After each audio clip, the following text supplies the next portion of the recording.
Hello दोस्तों, मेरा नाम है अरविंद यादव। मैं आज आपके लिए लेकर आया हूँ ये हाई स्कूल का अनसोल्ड पेपर। ये हाई स्कूल का अनसोल्ड पेपर मार्केट से ईजिली अवेलेबल हो जाएगा 50 से 60 रुपये में। आप किसी भी बुक डिपो से खरीद लें। ये अनसोल्ड पेपर अग्रवाल का अनसोल्ड पेपर है। इसमें क्या है, प्रीवियस ईयर के क्वेश्चन पेपर होते हैं। तो हम क्या चल रहे हैं, एक बार रिवर्स चल रहे हैं। रिवर्स मतलब उल्टा चल रहे हैं, वापस चल रहे हैं, क्योंकि शुरू से हम लास्ट से चल रहे हैं। क्योंकि लास्ट में क्वेश्चन सन 2024 के जो सेट जो है वो सन 2024 के सेट है। जितने भी पेपर आए थे सन 2024 में वो वाले सेट है। क्योंकि हम सन 2024 को पहले कर रहे हैं, फिर 23 को करेंगे, फिर 20 को करेंगे, फिर 21 को करेंगे, ऐसे करेंगे, रिवर्स चलते आ जाएंगे। 23, 22, 21, 20, 19 इस तरह से आएंगे हम। और सब्सक्राइब करना ना भूलें। और मैं आज आपको कराऊंगा हाई स्कूल का ये अनसोल्ड पेपर सेट नंबर 6 सन 2024 का। हमारी 11 वीडियो हो गई हैं और वीडियो नंबर 11 जो है आज जो है वीडियो नंबर 12 है।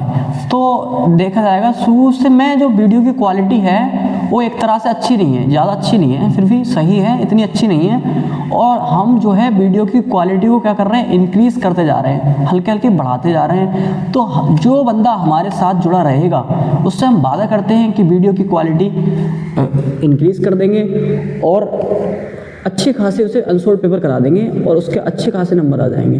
तो सब लोग वीडियो में आ गए हों तो वीडियो को लाइक और सब्सक्राइब करना ना भूलें। अब क्वेश्चन नंबर आ गए, हम क्वेश्चन नंबर 19 तक करा दिए थे पिछली वीडियो में। अब क्वेश्चन नंबर करेंगे 20। अब 20 विकल्प क्या कहता है, 20 विकल्प कह रहा है निम्नलिखित सारणी का माध्य वर्ग होगा। देखो छपा हुआ आ रहा है क्वेश्चन, किस पे, बोर्ड पे, स्क्रीन पर आ रहा है क्वेश्चन, देख सकते हैं। क्वेश्चन नंबर क्या कह रहा है, क्वेश्चन है हमारा, क्वेश्चन बोल रहा है कि निम्नलिखित सारणी का माध्य वर्ग होगा। तो माध्य वर्ग वाले क्वेश्चन जितने भी आएंगे साथियों, तो उस तरह के क्वेश्चन को कैसे करते हैं, इस तरह के क्वेश्चन को मैं आपको मौखिक बता दूं किस तरह कैसे करते हैं। तो जितनी बारंबारता दे रखी होती है, सबसे ज्यादा बारंबारता आप देखेंगे कितनी है, तो सबसे ज्यादा बारंबारता आप कहेंगे सर 18 है। तो 18 के सामने वाले वर्ग कौन सा है, 30 से 40।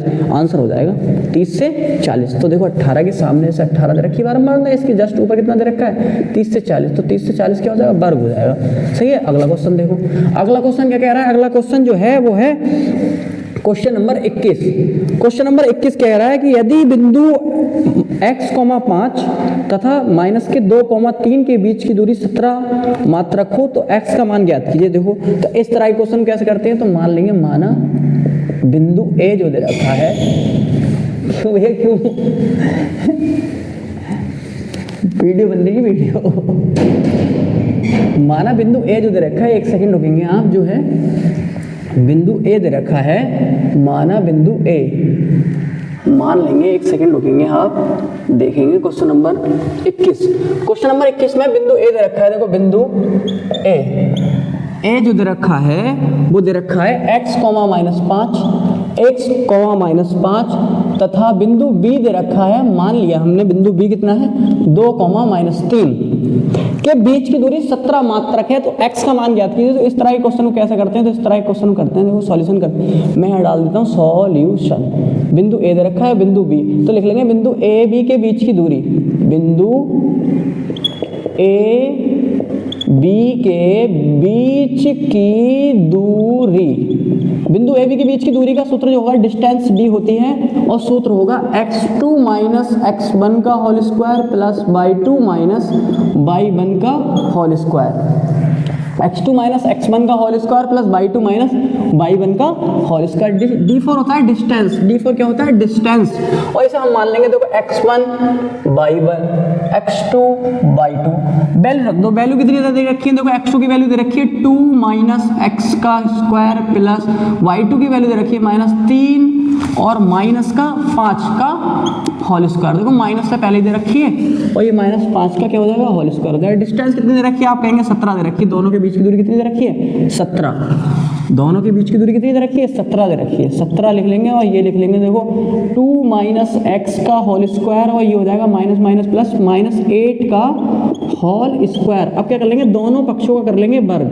दोनों पक्षों का वर्ग करने पर, दोनों पक्षों का वर्ग करने पर वर्ग कितना है, 17 का स्क्वायर बराबर 2 - x का होल स्क्वायर प्लस -8 का स्क्वायर का भी क्या स्क्वायर, क्योंकि वर्क कर रहे हैं स्क्वायर से। अब 17 का स्क्वायर कितना होता है, तो 289 होता है। 17 का स्क्वायर कितना होता है, 289। आप करके देख लेंगे, 17 17 की मल्टीप्लाई कर लेंगे और स्क्वायर से ये रूट हट जाएगा, तो x माइनस 2 का होल स्क्वायर प्लस 8 अट्ठे 64 होते हैं, 8 अट्ठे 64। ये स्क्वायर सही से लगा देता हूं मैं, 8 अट्ठे 64। 64 को इधर ले आएंगे, देखो x माइनस 2 माइनस एक्स को कर लो ब्रेक और 289 माइनस 64 कर लो माइनस। तो x माइनस, एक सेकेंड रुके, x 2 माइनस एक्स का होल स्क्वायर बराबर, देखो माइनस कर लेंगे, 9 में से 4 गए 5 और 8 में से 6 गए 2 और ये 225, कितना बचा 225। अब स्क्वायर खोल रहा हूं मैं, a square plus B square minus के 2 into a into b, a into b. देखो ए माइनस बी का होल स्क्वायर होना है, ये आ गया 225। कितना आ गया 225। मैं रफ करके सही करके लिख देता हूँ एक से 225। देखो 2 दूनी 4 प्लस एक्स स्क्वायर माइनस 2 दूनी 4x बराबर में 225। कितना 225। मैं इधर कर देता हूँ, देखो इस स्क्रीन पर आ रहा होगा आपको छपा हुआ शायद, तो मैं लिख सकता हूँ कि एक्स स्क्वायर माइनस के 4x बराबर में 225 और ये 4 में इधर लेता हूँ तो माइनस के हो जाएंगे 4, माइनस के कितने हो जाएंगे 4। तो एक्स स्क्वायर माइनस के 4 बराबर में 225 में से 4 माइनस कर लूंगा 221। कितने आएंगे 221। अब 221 आ गए। एक बार मैं चेक कर लेता हूँ आंसर तो सही आ रहा है, देखो कर तो सही रहे हम, हाँ कर सही रहे हैं, क्योंकि माइनस आ जाएगा बाई 1 माइनस के बाई 2। देखो बाई 1 की वैल्यू कितनी दे रखी है, तो हमने बाई 2 माइनस बाई 1 करा है, हाँ सही है, माइनस के सही है। अब कर लेंगे, देखो एक्स स्क्वायर माइनस के 4x माइनस के 121 बराबर 0। 121 गुणा करने पर, ये कह रहा है कि गुणा करने पर 121 आए और माइनस करने पर कितना है 4 आए। तो हम क्या कर लेंगे 221, 121 नहीं सपोज 221, सॉरी 221 के क्या कर लेंगे फैक्टर कर लेंगे। 221 के जैसे फैक्टर करेंगे तो 13 से काट लूंगा, देखो 13 ही का ना 13। अब कितना बचेगा, देखो 22 में से 13 घटाएंगे तो कितना बचेगा, 11 में से 3 गए तो बचेंगे ये 8। कितना बचेंगे 8, हो जाएगा कितना 81। तो 13 सत्ते 13 ही 13, ये 8 नहीं बचेगा, ये बचेगा 9।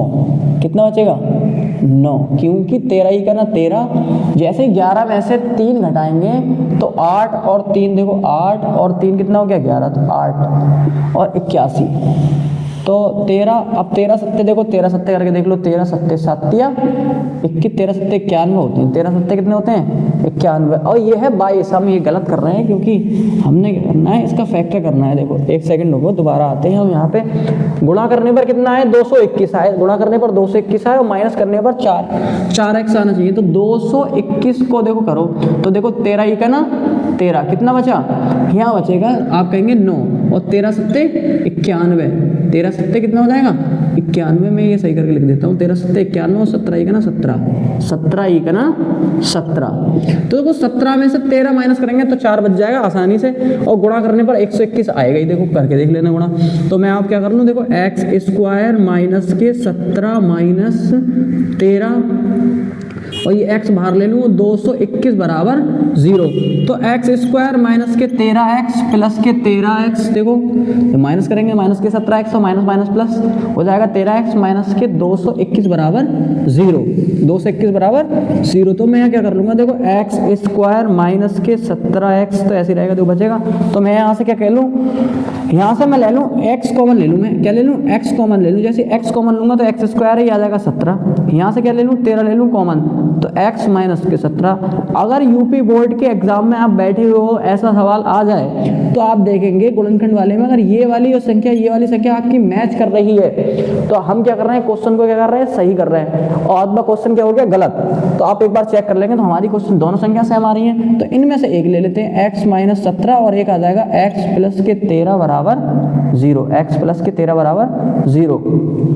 फिर लिखेंगे यदि x माइनस के 17 बराबर हो 0 तो x की वैल्यू कितनी हो जाएगी 17, x की वैल्यू कितनी हो जाएगी 17। और यदि करके लिखेंगे यदि x प्लस 13 बराबर 0 तो x की वैल्यू कितनी हो जाएगी माइनस के 13। तो तो दोनों आंसर हो जाएंगे। और ऋणात्मक तो वैसे भी नहीं होती, तो x की वैल्यू कितनी हो जाएगी 17 हो जाएगी। ऋणात्मक हो नहीं सकती। देखो आप इसमें देख सकते हैं कि दोनों आंसर आ रहे हैं। हाँ, -13,17 आंसर क्या हो जाएगा, -13,17। मैं एक बार देख लेता हूँ कैमरे में कि आपको नजर आ रहा है नहीं आ रहा है। तो कैमरे में एकदम साफ नजर आ रहा है और क्वेश्चन सामने आए तो दोस्तों वीडियो को लाइक और सब्सक्राइब करना ना भूलें और ऐसे ही हमारे साथ बने रहें। हम आपसे वादा करते हैं कि पूरे अनसोल्ड हम हल करा के देंगे आपको। अगला देखें, अगला क्वेश्चन मैं क्वेश्चन रफ कर देता हूँ। देखो दिख रहा है, एक बार सेकंड आपको देख रहा होगा। मैं आपको क्या कर देता हूँ, रफ कर देता हूँ ये क्वेश्चन और अगला क्वेश्चन करेंगे हम। अगला क्वेश्चन क्या कहता है, देखो अगला क्वेश्चन देख पढ़ेंगे। अगला क्वेश्चन, वैसे हाई स्कूल के पेपर में जो क्वेश्चन आते हैं वो रिपीटली होते हैं। प्रीवियस ईयर के क्वेश्चन पेपर क्या हो जाते हैं, रिपीट हो जाते हैं। और जो बंदा इसकी तैयारी कर लेगा वो अच्छे से 70 में से 60 से 50 नंबर अच्छे से ले आएगा, क्योंकि पेपर रिपीट ही होता है। अगला देखें, अगला क्या कह रहा है।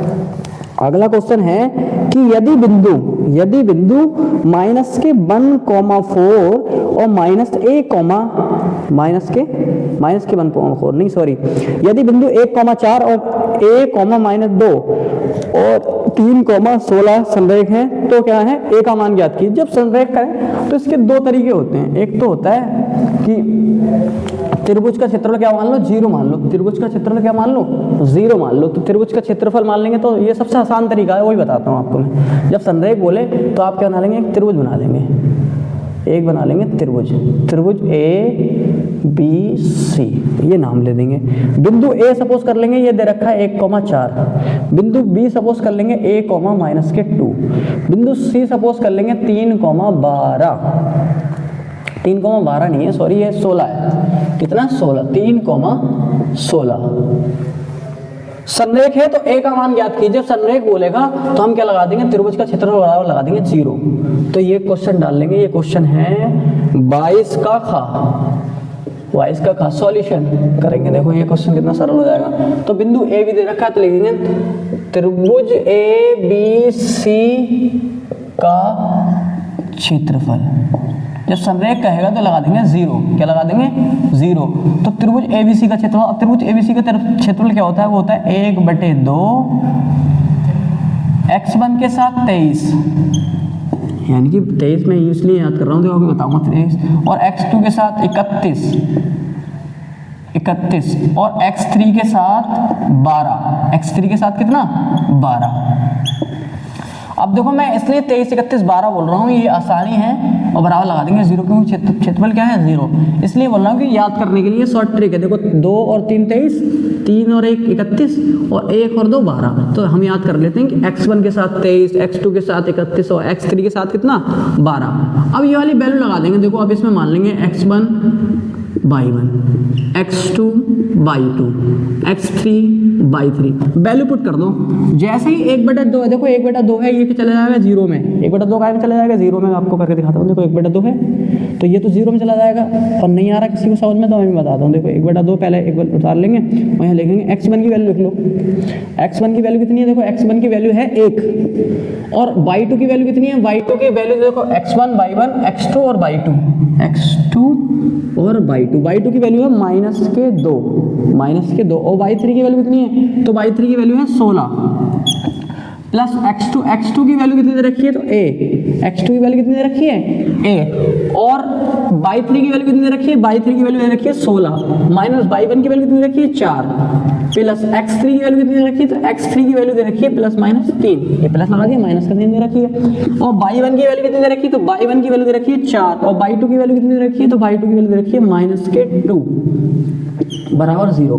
और ये 1/2 कायम चला जाएगा 0 में, 1/2 कायम चला जाएगा 0 में। तो 0 से ये तो 1/2 खत्म हो गया। तो यहाँ क्या बचेगा हमारा दूर, 1 बचेगा। और ये देखो 16 और ये होगा 18, 16 और 2 18 प्लस a। और ये कितना बचेगा, ये बचेगा 16 में से 4 माइनस कर लो, 16 में से 4 माइनस कर लो, कितने बचेंगे 8, ये बचेंगे 12। कितने बचेंगे 12 प्लस माइनस हो जाएगा। ये क्या होता है, प्लस माइनस में एकदम साफ करके देता हूँ एकदम। ये हो जाएगा 12 और ये हो जाएगा +-3 माइनस हो जाएगा। देखो माइनस और माइनस प्लस हो जाएगा, इतने हो जाएंगे 6 बराबर में 0। जब 0 हो जाएगा तो ये 18 ही करना, 18 प्लस 12a और माइनस 18 बराबर 0, तो 16 और 16 कितने हो गए 32, तो 12a बराबर 18 दूनी 36, 32 नहीं 18 दूनी 36 सॉरी, तो 12a बराबर ये हो गया 36 प्लस के, तो 12 12 दूनी 24 और 12 तिया 36, कितने 3, तो a की वैल्यू कितनी आ जाएगी 3, a का मान कितना आ जाएगा 3। एक बार चेक कर लेते हैं, a का मान 3 ही आएगा, देखो a का मान 3 ही आ रहा है, आप चेक कर सकते हैं, तो a का मान कितना आ गया 3। और जिस भी बच्चे को क्वेश्चन, अगर किसी क्वेश्चन में प्रॉब्लम होती है तो वो कमेंट जरूर करा करें, क्योंकि कमेंट से हमें पता चलता है कि किसे प्रॉब्लम है। अगर वीडियो अच्छी लग रही हो तो सही कमेंट करें, अगर गलत लग रही हो तो गलत कमेंट करें, कोई दिक्कत नहीं है, हम देख लेंगे। आप कमेंट का रिप्लाई जरूर देते हैं, हम हर एक बच्चे का कमेंट का रिप्लाई इसलिए देते हैं कि कोई बच्चा परेशान ना रहे और हम सारे के सारे डाउट क्या कर लें, उसके क्लियर कर दें। और अगर किसी को कोई समस्या हो इस क्वेश्चन में तो मैं वो कमेंट कर दे, मैं दोबारा ये क्वेश्चन बता दूंगा उसको, तो क्वेश्चन देख लेंगे, आपको नज़र आ रहा होगा। और सब लोग सेशन में आ गए हों तो सेशन को लाइक और सब्सक्राइब करना ना भूलें, क्योंकि लाइक और सब्सक्राइब, आप सिर्फ लाइक सब्सक्राइब कर दें, ये सिर्फ 1 मिनट का काम है, दबाना ही तो है लाइक और सब्सक्राइब करने में, बटन दबाओ लाइक और सब्सक्राइब हो जाएगा। और इस लाइक और सब्सक्राइब के लिए हम बताओ कितनी मेहनत कर रहे हैं आपके लिए। तो अगला क्वेश्चन देखो, अगला क्वेश्चन क्या करता है, अगला क्वेश्चन करेंगे, ये रफ कर देता हूँ रफ में, और अगला क्वेश्चन आ जाएगा आपकी स्क्रीन पर एकदम। अगला क्वेश्चन इससे भी सरल है, देखो अगला क्वेश्चन देखो हम करेंगे। अगला क्वेश्चन, अब क्वेश्चन नंबर होगा 22 का गा, 22 का गा, क्वेश्चन नंबर 22 का गा क्या कहता है, देखो 22 का गा जो है वो कह रहा है सिद्ध कीजिए कि 1 plus sine theta upon cos theta plus cos theta upon 1 plus sine theta equal to 2 sec theta हो। तो इस तरह के क्वेश्चन को कैसे करेंगे, तो ये तो बहुत सरल क्वेश्चन है, सिद्ध करना है हमें। सिद्ध क्या करना है, सिद्ध करना है, कह रहा सिद्ध कीजिए, सिद्ध कीजिए, क्या करना है कि 1 प्लस साइन थीटा बटे में cos theta plus cos theta बटे में 1 प्लस साइन थीटा।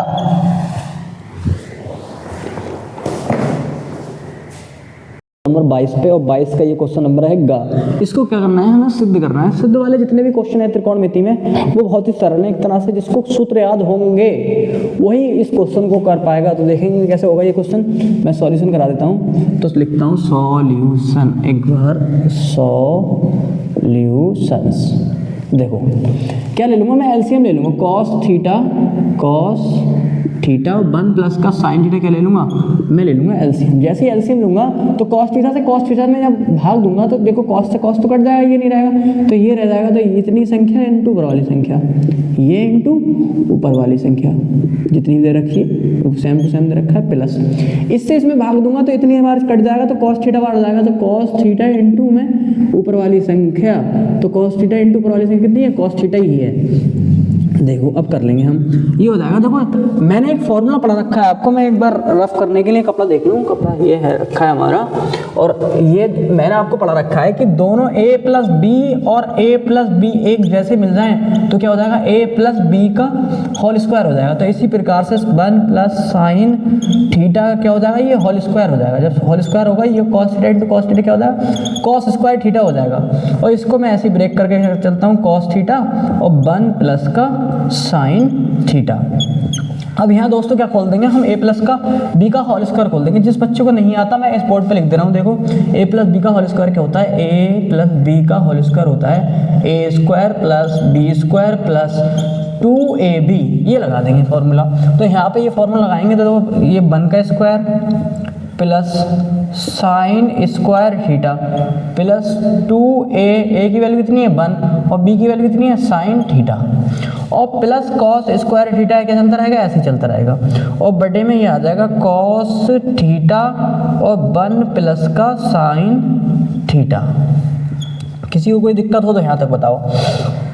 और ये हमने क्या लिए, LHS लिए, LHS से कर रहे हैं ये क्वेश्चन, क्या कर रहे हैं LHS से कर रहे हैं, RHS हमें सिद्ध करना है। मैं एक बार लिख देता हूँ, वैसे लिखने की LHS लिख दे रहा हूँ यहाँ पे, कोई किसी को दिक्कत हो, कहीं सोच रहा हो कि उस सेकंड राइट हैंड साइड का जो सेक स्क्वायर थीटा है वो क्यों छोड़ दिया, तो मैंने क्या लिया LHS लिए, लेफ्ट हैंड साइड लिए। तो लेफ्ट हैंड साइड मैंने क्या लिख ली, लिख ली किसी को कोई दिक्कत हो लेफ्ट हैंड साइड लिख ली और मैंने यहाँ तक सॉल्व कर लिया। ये देखो, तो ये जो है देखो 1 का स्क्वायर बनी रहेगा, ये हो जाएगा साइन स्क्वायर थीटा, और ये वाला कॉस स्क्वायर थीटा पहले लिख लो, कोई दिक्कत, तो कॉस स्क्वायर थीटा को लिख लिया मैंने पहले, और प्लस देखो 2 करना 2 साइन थीटा, प्लस क्या हो जाएगा 2 साइन थीटा, और बटे में ये ऐसे ही रह जाएगा, ये आ जाएगा कॉस थीटा और 1 प्लस का साइन थीटा।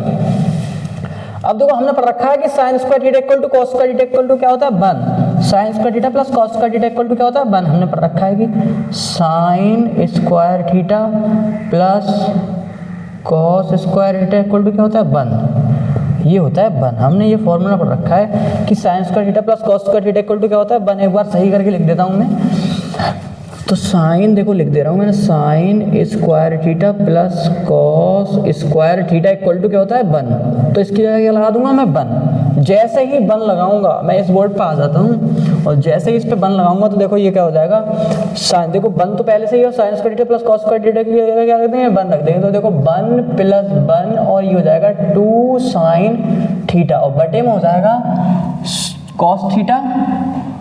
कॉस थीटा और 1 प्लस का साइन थीटा। तो देखो एक और एक कितना हो गया 2 प्लस 2 साइन थीटा, और ये हो जाएगा कॉस थीटा और 1 प्लस का साइन थीटा। कोई किसी को यहाँ तक दिक्कत हो तो बताओ। आगे क्या ले लेंगे, ऊपर फिर ले लेंगे 2 ले लेंगे कॉमन, जैसे ही कॉमन लेंगे तो 2 ही करना 2, और फिर 1 से बड़ा यहाँ क्या रहेगा साइन थीटा, कोई दिक्कत, और ये हो जाएगा देखो कॉस थीटा और 1 प्लस का sine theta. Sine 1 plus sine theta से 1 प्लस साइन थीटा क्या कर देंगे, कट कर देंगे, ये हो जाएगा 2 अपॉन कॉस थीटा। हमने पढ़ रखा है, हमने एक फॉर्मूला पढ़ रखा है, देखो फॉर्मूला मैं लिख देता हूँ, चूंकि कि 1 plus cos theta equal to क्या होता है, कॉस थीटा इक्वल टू होता है सेक थीटा, तो यहाँ 1 होगा नहीं होगा, छुपा होगा, जैसे 1 होगा तो 2 ऐसे ही आ जाएगा, 1 प्लस कॉस थीटा क्या लिख सकते हैं सेक थीटा, जो क्या आ जाएगा RHS, ये क्या आ गई RHS। तो हम लिख देंगे कि LHS इक्वल होगी RHS के, left hand side equal to क्या हो जाएगी राइट हैंड साइड हो जाएगी। यहाँ तक किसी को कोई दिक्कत हो तो बताइए। ये क्वेश्चन नंबर हो गया कंप्लीट। अगर क्वेश्चन किसी को समझ में नहीं आए तो कमेंट जरूर करें, और सही लगे वीडियो तब भी कमेंट करें, और सब लोग सेशन में आ गए हों तो वीडियो को लाइक और सब्सक्राइब करना ना भूलें। और अगला क्वेश्चन मैं कराता हूँ, इसको रफ करके देखो, अगला क्वेश्चन मैं करा देता हूँ। अगला क्वेश्चन क्या कह रहा है, अगला क्वेश्चन भी ऐसा ही है। हाई स्कूल में जो जितने भी क्वेश्चन आते हैं वो बहुत एक तरह से सरल ही होते हैं। अगर बंदा जिसने अभी तक मैथ नहीं पढ़ी और वो मेरे साथ अब मैथ पढ़ ले, बस अनसोल्ड कर ले, मैं उससे ये वादा करता हूँ कि उसके अगर वो मेहनत से अब पढ़ाई करेगा, 1 महीने पढ़ ले बस, क्योंकि जनवरी चल रही है और जनवरी में भी जो नहीं पढ़ा वो फिर क्या पढ़ेगा। अब पढ़ ले तो वो 50 से 60 नंबर तो ले आएगा ही अगर मेहनत कर ले, और जो बंदा पहले से लगा हुआ है उसके तो 60 में से जो 70 का पेपर आता है तो 60-70 नंबर आ ही जाएंगे आसानी से, और वो शायद पूरे भी ले आए अगर मेहनत कर ले बहुत ज़्यादा करके। तो अगला क्वेश्चन देखो, अगला क्वेश्चन क्या कह रहा है, अगला क्वेश्चन कह रहा है कि निम्न बारंबारता बटन से माध्यक ज्ञात कीजिए। तो माध्यक वाले क्वेश्चन दोस्तों कैसे करते हैं, अगर आपसे पूछे माध्यक या माध्यिका तो बात एक ही होती है, माध्यक पूछेगा तब भी माध्यिका है, और माध्यिका पूछेगा तब भी माध्यक है, एक दूसरे क्या है, ये माध्यिका को ही माध्यक कहते हैं और माध्यक को ही माध्यिका कहते हैं। अब ये वाला क्वेश्चन देखो स्क्रीन पर आ रहा है और आप देख सकते हैं, और मैं आप यहाँ बनाता हूँ क्वेश्चन नंबर, अगला क्वेश्चन कराता हूँ। ये है घ, क्या है घ। तो देखो वर्ग अंतराल दे रखा है पहले से, तो हम उतार लेंगे क्वेश्चन में से, वर्ग अंतराल टेबल बना लेंगे। बारंबारता दे रखी है तो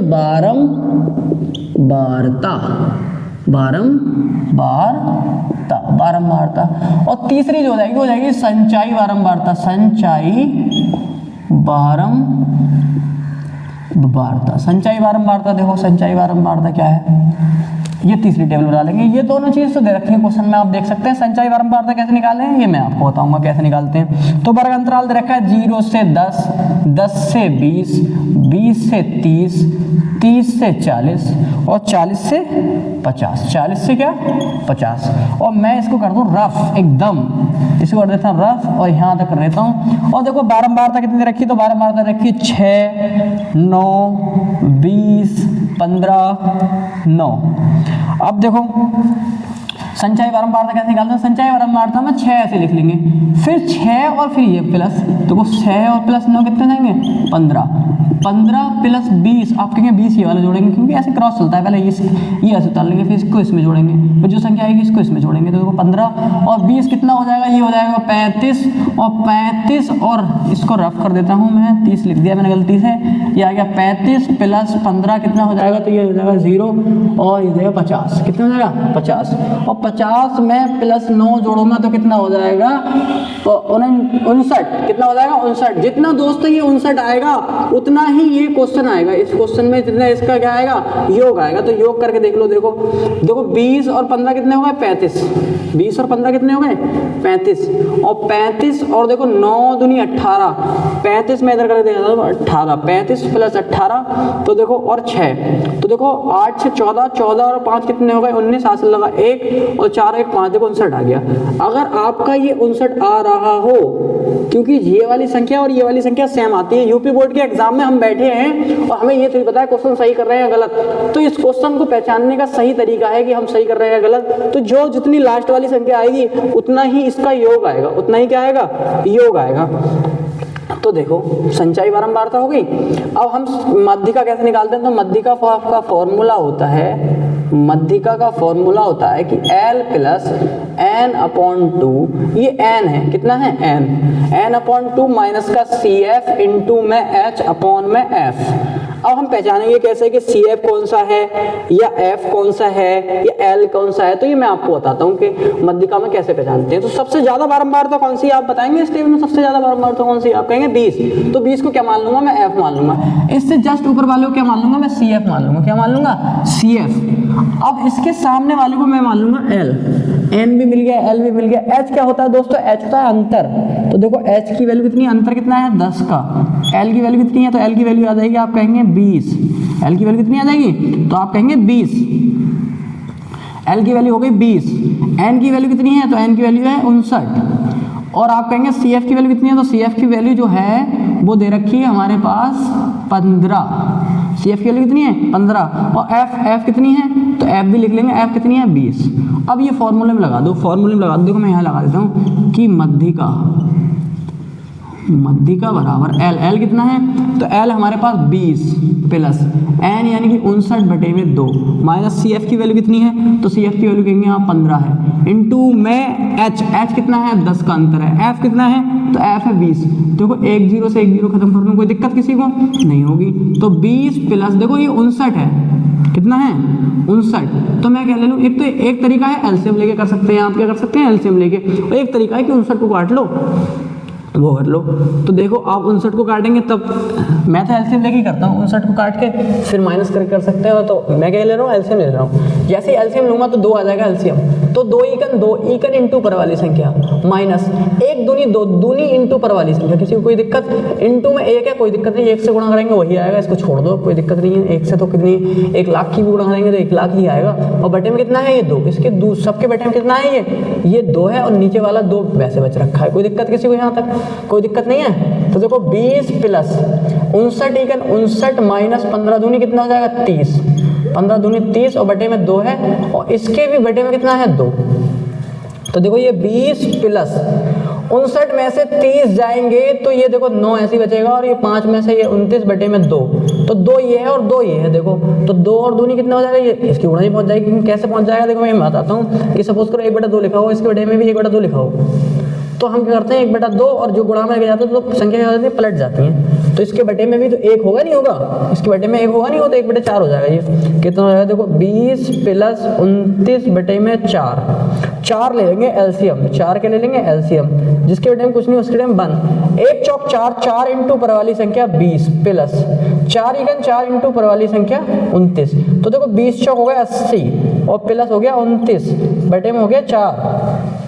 मैं इधर कर देता हूँ, इधर क्वेश्चन को यहाँ कर देता हूँ। तो देखो ये हो जाएंगे 109 बटे में कितना हो जाएगा? 4 से कट कर लो। देखो 4 दूनी 8, कितना बचा? 2, कितने हो गए? 29। 4 सत्ते 28, 4 सत्ते 28, 4 सत्ते 28, 4 सत्ते 28, 1 बचा, पॉइंट लगा लेंगे, हो जाएंगे 10। पॉइंट लगा लेंगे, हो जाएंगे 10, 4 दूनी 8 और 4 पंजे 20। आंसर आ जाएगा 27.5। मैं चेक कर लेता हूँ 27.4 आ रहा है आंसर, नहीं आ रहा तो एक बार मैं बताता हूँ। 27.4 22 का का है ना ये, तो 22 का का नहीं है, 22 का है ये घा, 22 का क्या है ये घा। तो आंसर जो आ रहा है घा का जो आ रहा है वो आ रहा है 22 का घा नहीं है ये है 21 का घा, सॉरी 21 का घा है ये। तो ये आ रहा है 27.25, आंसर आ रहा है सही। 27.25 आंसर क्या हो जाएगा सही। आपको ये समझ में नहीं आया होगा, देखो मैं आपको बताता हूँ, कुछ बच्चों को ये समझ में नहीं आया होगा, ये अभी बटे में लिख रहे थे सर और एकदम क्या ले आए, ये गुणा में ले आए। तो मैं आपको बताता हूँ, देखो अलग से बताता हूँ, इधर बता देता हूँ आपको, इधर नजर आ रहा हो इधर बता देता हूँ। सपोज करो 1/2 लिख रहा हो और बटे में 2 लिख रहा हो, तो इसका मतलब ही 1/4 है। आप कहेंगे कैसे, तो मैं आपको बताता हूँ कैसे। देखो 1/2 और बटे में 2 तो पहले लिखा था, जिसके बटे में कुछ नहीं होता उसके बटे में होता है बन, जिसके बटे में कुछ नहीं होता उसके बटे में होता है बन।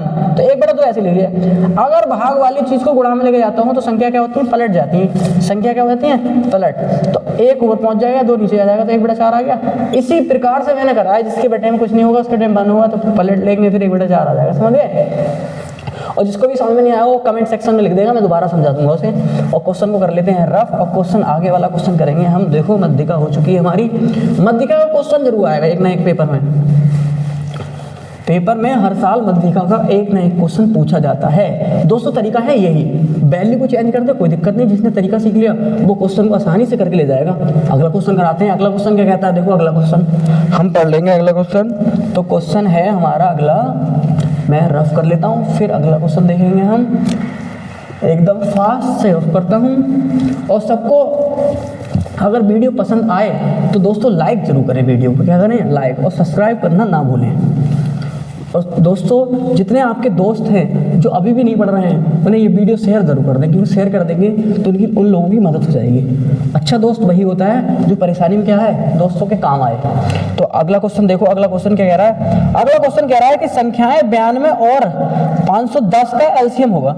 जब कल भी मैंने ये बात बताई थी, 105 नहीं है 510 का एलसीएम, तो 92 और 510 का एलसीएम कैसे निकालेंगे, तो लिखेंगे 92 और 510 का एलसीएम कैसे निकालेंगे। देखो फिर 2 से काट लेंगे, देखो 2 चौक 8, 2 छक्के 12, 2 दूनी 4, 1 बचेगा 10 हो जाएंगे, 2 पंजे 10 क्यों 11 हो जाएगा, और एक फिर 2 पंजे 10, फिर 2 से काट लेंगे, देखो 2 दूनी 4, 2 3 6, और ये नहीं कटेगा ऐसे उतार लेंगे। फिर 5 से काट लेंगे, जैसे 5 से काटेंगे तो देखो 5 पंजे 25 और 5 ही का ना 5, फिर 23 से काट लेंगे, 23 ही का 23, 51 ऐसे उतार लेंगे, फिर 51 से काट लेंगे। अब देखो 13 दूनी 26, 13 दूनी 13 54, 13 पंजे 65, नहीं कटेगा, 51 से ही कटेगा ये, तो 51 ही का 51। तो एलसीएम कैसे निकालेंगे, तो एलसीएम हो जाएगा हमारा 2 गुणा 5 गुणा 23 गुणा 51। तो देखो 2 दूनी 4 इंटू 5 इंटू 23 इंटू 51, तो देखो 2 पंजे हो गए 10, 5 चौक हो गया 20, 20 इंटू 23 इंटू 51। तो देखो कर लेंगे 23 दूनी कितने होते हैं 46, 360 इंटू 51। जैसा ही 360 की 51 से मल्टीप्लाई करूंगा, 1 0 0 1 चौक 1 चौक 4, 5 0 0, 5 चौक 3, 7 से लगे 3, और 5 चौक 20 और 3 23, 5 चौक 20 और 3 23। आंसर मैं चेक कर लूंगा, देखो आंसर ये आ रहा होगा 0 6 4 23, इकाई दहाई सैकड़ा हजार 10,000, 23,460। कितना आंसर कितना है 23,860। चेक कर लेंगे, यही आंसर आ रहा है आपके अनसोल्ड में। तो क्वेश्चन हो गया ये। अब क्वेश्चन नंबर अगला करेंगे। क्वेश्चन नंबर अगला क्या कह रहा है, शाह है। क्वेश्चन कह रहा है सिद्ध कीजिए कि √3 एक अपरिमेय संख्या है। ये अपरिमेय वाला क्वेश्चन दोस्तों हर एक साल पूछा जाता है।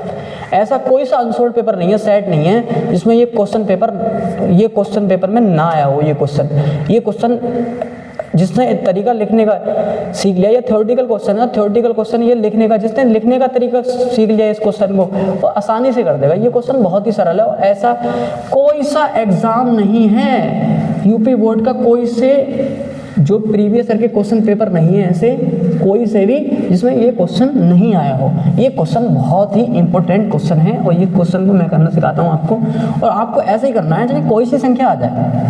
अब क्या कह रहा है कि सिद्ध कीजिए कि √3 एक अपरिमेय संख्या है। तो सिद्ध कैसे करेंगे, तो प्रूफ डालेंगे, ये अणा के बाद है ये चा, क्वेश्चन नंबर है चा। सिद्ध कीजिए कि √3 क्या है, एक अपरिमेय संख्या। तो √3 एक अपरिमेय संख्या को कैसे करेंगे, तो लिखेंगे माना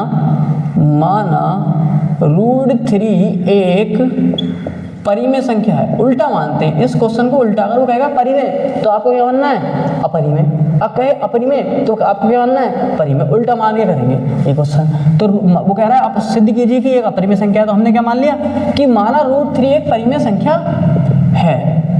अब परिमेय संख्या कौन कौन सी होती है दोस्तों, तो परिमेय संख्याएं जो होती हैं वो ये होती है जिन्हें हम P/Q के रूप में लिख सकते हैं, वो परिमेय संख्याएं कहलाती हैं। और जो संख्याएं P/Q के रूप में नहीं लिखी जाती वो क्या कहलाती हैं, अपरिमेय संख्याएं होती हैं। तो हम लिख लेंगे माना √3 एक अपरिमेय संख्या है, जिसे हम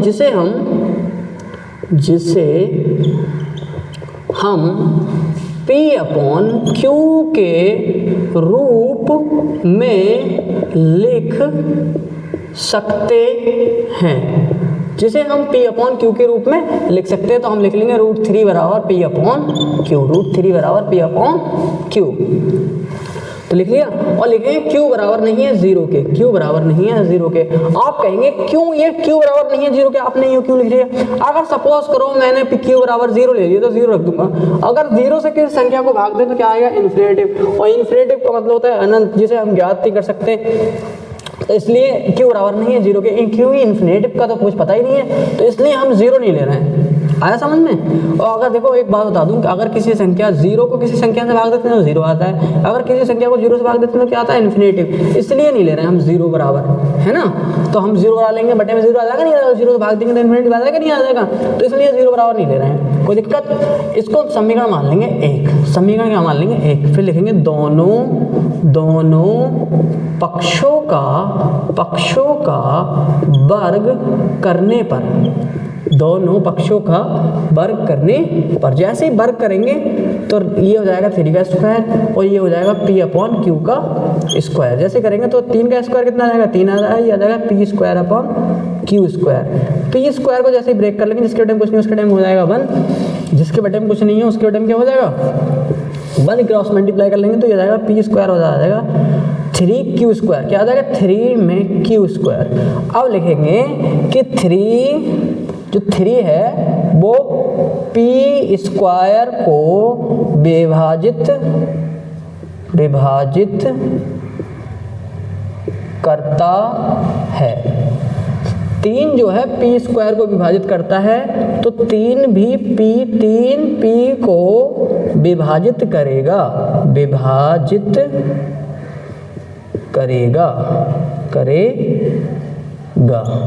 3 P को विभाजित करेगा। विभाजित का मतलब है काटेगा। अगर P की वैल्यू सपोज करो 6 हो तो ये बटे में आ जाएगा, कट जाएगी, 3 दूनी 6। अगर 9 ले ली P की वैल्यू सपोज करो, फिर बटे में मिलाया 3 3 9। विभाजित का मतलब होता है काटना, कि काटेगा। तो हमने लिखा है कि 3 P स्क्वायर को विभाजित करता है, तो 3 P को विभाजित करेगा। फिर क्या ले लेंगे दोस्तों, इसके आगे लिखेंगे कि माना, फिर क्या लिखेंगे, माना कि P बराबर 3m। जितनी संख्या होगी यहाँ, अगर सपोज करो कहे 20 या 20 कहे, या कहे 5 कह दे, या सपोज करो 11 कह दे, तो m की वैल्यू जितनी यहाँ दे रखी हो उतनी m मानना है, P बराबर उतना ही मानना है। सपोज करो अगर 5 दे रखा होता तो मैं क्या मानता, P बराबर 5m। अगर दे रखा होता 11 तो मैं क्या मानता, P बराबर 11m। तो इस जब 3 दे रखा है तो 3 ही मान लिया मैंने, कोई किसी को दिक्कत। ये समीकरण मान लेंगे 2। फिर लिखेंगे दोनों पक्षों का वर्ग करने पर, मैं यहाँ लिख देता हूँ दोनों पक्षों का वर्ग करने पर। जैसे ही वर्ग करेंगे तो ये आ जाएगा, देखो P का स्क्वायर और ये आ जाएगा 3m का स्क्वायर। 3m का क्या आ जाएगा, स्क्वायर आएगा, तो ये आ जाएगा देखो P स्क्वायर बराबर 3 तिया 9m स्क्वायर, 3 तिया 9m स्क्वायर। तो P स्क्वायर का मान मैं यहाँ रख दूंगा, समीकरण ये मान लें, ये सपोज करो 2 मान लें और इसको क्या मान लें, मैं समीकरण 3 मान ले रहा हूँ, इसको समीकरण 3। तो P स्क्वायर का मान समीकरण किसमें, 2 में रखने पर। जैसे 2 में रखूंगा तो P स्क्वायर का, देखो P स्क्वायर की जगह क्या रख दूंगा, 9m स्क्वायर बराबर 3Q स्क्वायर। यानी कि Q स्क्वायर को ब्रेक कर लूँ, इसको ले आऊँ बटे में, तो 3m स्क्वायर बराबर हो जाएगा 3 3 9। देखो 3 बटे में आ जाएगा, नहीं आ जाएगा। और जिसको समझ में नहीं आ रहा मैं दोबारा लिख देता हूँ एक बार। ये 9m स्क्वायर बराबर 3q स्क्वायर, यानी कि 9m स्क्वायर बराबर 3q स्क्वायर, यानी कि 3q स्क्वायर बराबर 9m स्क्वायर, और q स्क्वायर की जो वैल्यू हो जाएगी वो 9m स्क्वायर अपॉन में 3 हो जाएगी, और q स्क्वायर की जो वैल्यू आ जाएगी वो 3 3 9m स्क्वायर आ जाएगी। जैसे हमने यहाँ लिखा था कि 3 जो है p स्क्वायर को विभाजित करेगा, ऐसे यहाँ लिखेंगे 3 जो है q स्क्वायर को विभाजित करेगा, तो 3 q स्क्वायर को विभाजित करता है, विभाजित करता है, तो 3q को विभाजित करेगा, 3q को विभाजित करेगा। जब 3 विभाजित करेगा तो देखेंगे जो हमारी कल्पना का विरोध करती है, अतः √3 एक अपरिमेय संख्या है,